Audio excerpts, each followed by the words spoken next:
Hey everyone, I wanted to hop on here and share this story with you. I just ran across it this morning.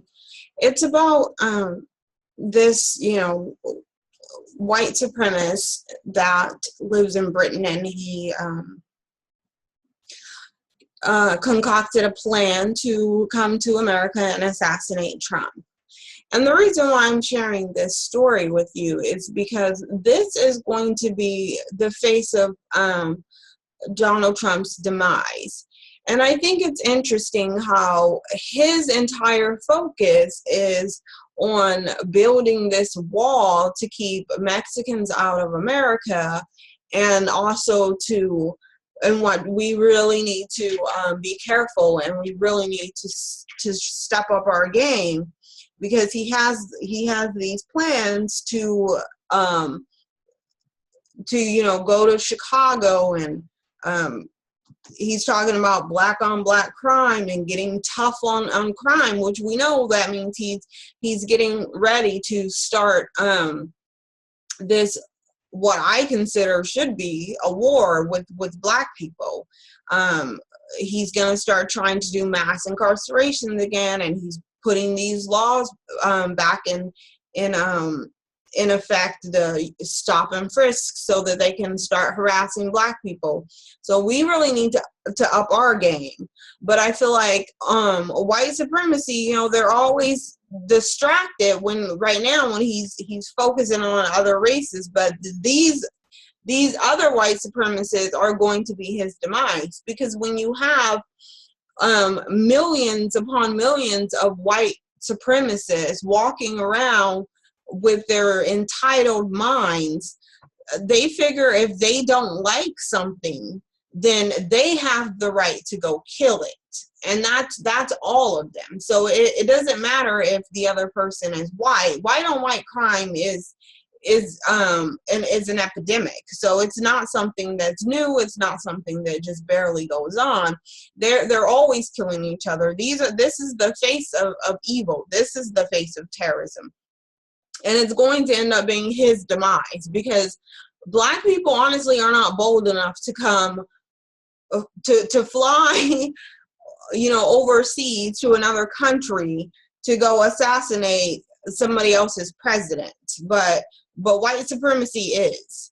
So here, we're not going to watch the whole video because it's super long and no one really wants to watch his life story. But I will show you the part, the clip where he's actually trying to execute his mission. 3 days later, he turned up at a Donald Trump campaign rally in Las Vegas.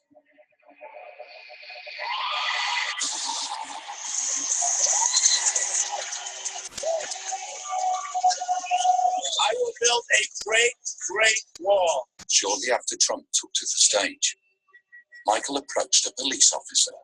You gotta really look at this. He is bold, he's calm, he knows that he has that white privilege where he can just walk calmly up to some cops. He's not in any kind of distress, he's not shaking, he's not nervous. He knows he has that white privilege.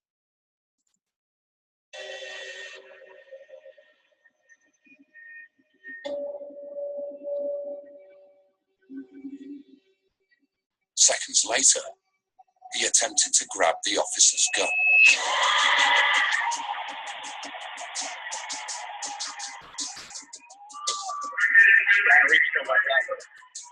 Notice how the officer calmly says, the guy reached for my gun. He doesn't feel like his life is in danger. He doesn't need to kill the guy. He doesn't need to beat him. He doesn't need to lay one scratch on him. But try to imagine if this guy was black. Okay, he would have so many bullet holes in him right now.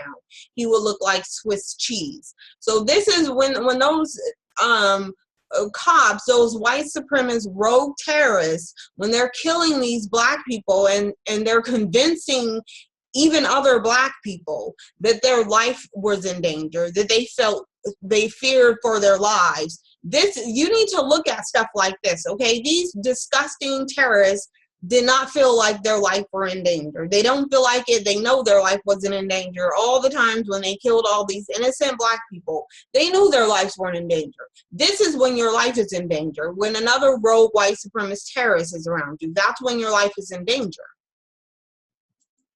Are you serious? What are you thinking?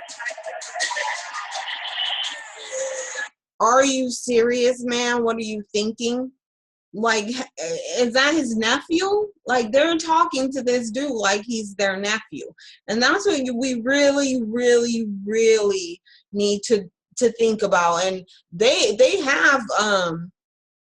definitely have the unity that we do not have. Like, this is unity. When you can walk into a rally and walk up to some cops and try to steal their guns so that you can assassinate their president, because it's not even your country, and they just ask you, dude, what were you thinking? That's the kind of unity we need. We need to look at this stuff and learn from this, and start having each other's back, because they have this guy's back. Okay, make no mistake about it, they have his back. Dude, what are you thinking? Like, seriously, there's no urgency, there's no fear, there's no we need to, you know, take this guy down. It's just like it's just his nephew, you know. Dude, what are you thinking? This is, you can get in trouble for this. We love our police. When questioned by the Secret Service. But first, look at him. Not a scratch on his face, right? Not a scratch on his face.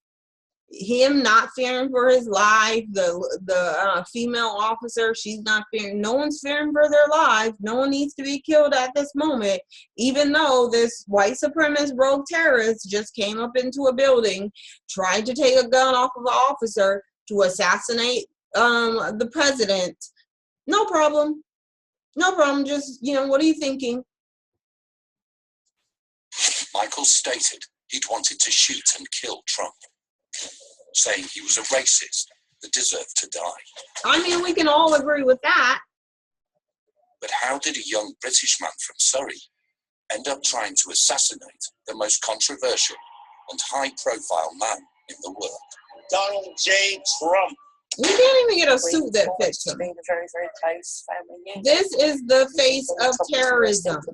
That's what we need to know. That's the face of terrorists. Let's look at this face again so that we can get this in our minds. Because I think especially white people are very confused at what the face of terrorism looks like. Let's show you again. Donald J. Trump. I'm going to pause it for you. Very, very close. This is the face of terrorism. Do you see pale white skin? Not brown, pale white skin. That's the face of terrorism. Get a good look at that so that you're not confused. Look at him. He's still not scared. Doesn't need to shoot. Doesn't need to pull out his weapon. Doesn't need to tase him. Hasn't maced him. No, not a scratch on him. So this is what you guys need to think about when you're making excuses for these rogue white supremacist terrorists to kill black people, saying, oh, well, we didn't see what they were doing before. You saw what he was doing before. You saw he was pulling the gun out of the officer's pants. But if he was black, he would be dead, and people, even black people, and this is the sad, disgusting thing about it, but you will have lots of black people making excuses for these rogue white supremacist officers. I'm sorry, by mistake, rogue white supremacist terrorists, saying, oh, well, we didn't see what they were doing before, or they might have felt like their life was in danger. This dude looks pretty happy right here. He felt pretty safe right here, even though this terrorist right here was pulling the gun out of his holster. So these people are not afraid. They're not scared. They take opportunity to execute a black person, and they do it. And that's all there is to that. Look at him. He's happy.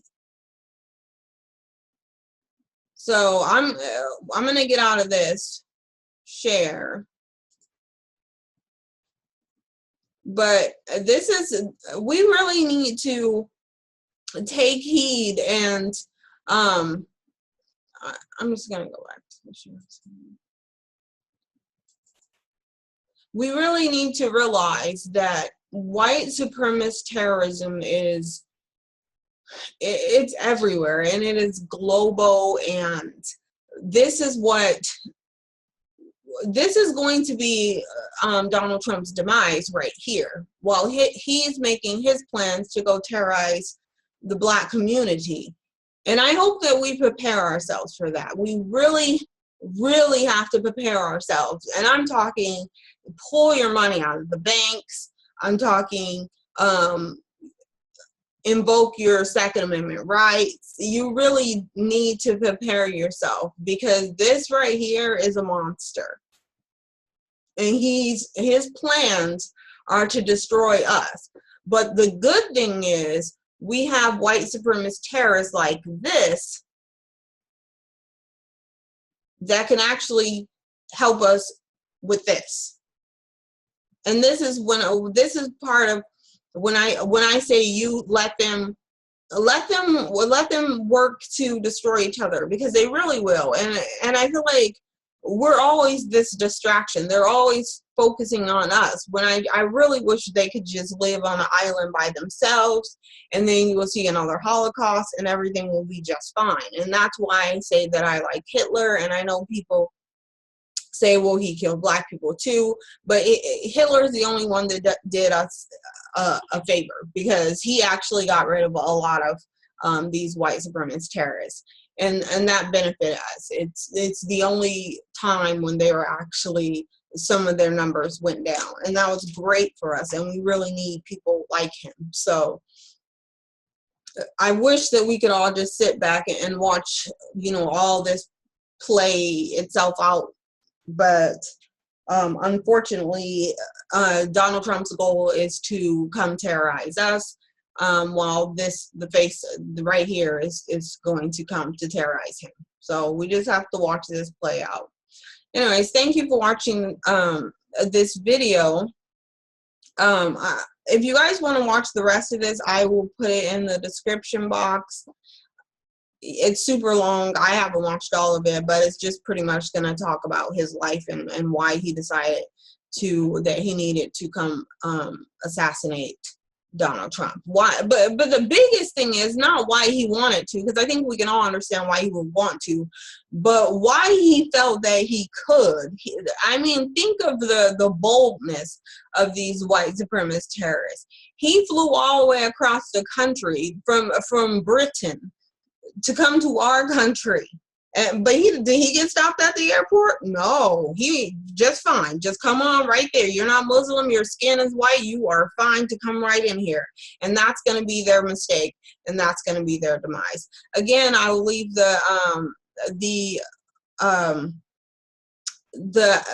website or in the description box in case you guys want to watch this entire video. Thank you so much. Please like, comment, and subscribe, and I will see you later.